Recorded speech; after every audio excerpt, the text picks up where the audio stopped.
प्यारे बच्चों, आज हम पढ़ेंगे हिंदी बुक का तीसरा चैप्टर जिसका नाम है हिमालय की बेटियां। इस कहानी के लेखक है नागार्जुन। कवि इस कहानी के माध्यम से हिमालय की बेटियों का वर्णन किया है।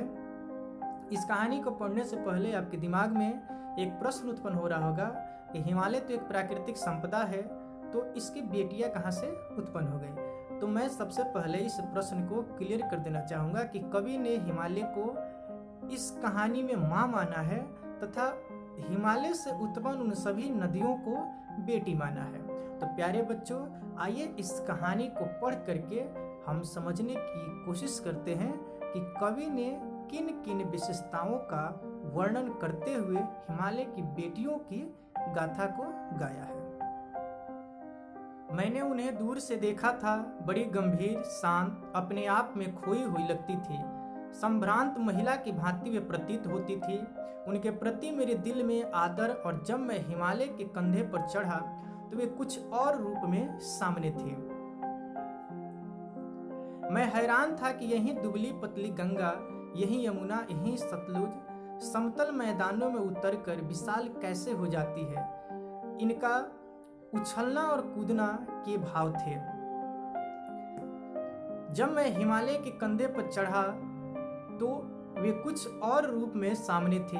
मैं हैरान था कि यही दुबली पतली गंगा, यही यमुना, यही सतलुज समतल मैदानों में उतरकर विशाल कैसे हो जाती है। कहाँ ये भागी जा रही है, वह कौन लक्ष्य है जिसने इसे बेचैन कर रखा है।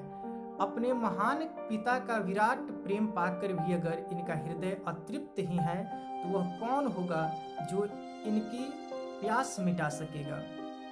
बर्फ जली नंगी पहाड़ियाँ, छोटे छोटे पौधों से भरी घाटियाँ, मधुर अधितकाय, सरसब्ज उपत्यकाएं सा है इनका लीला निवेतन।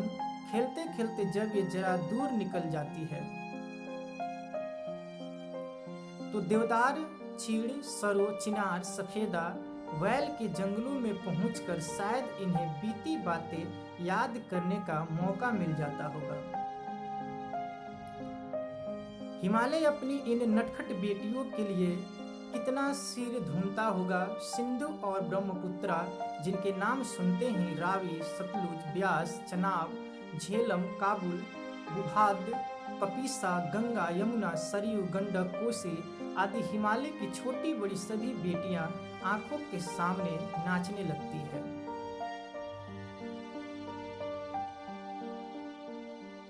वास्तव में सिंधु और ब्रह्मपुत्रा स्वयं कुछ नहीं है।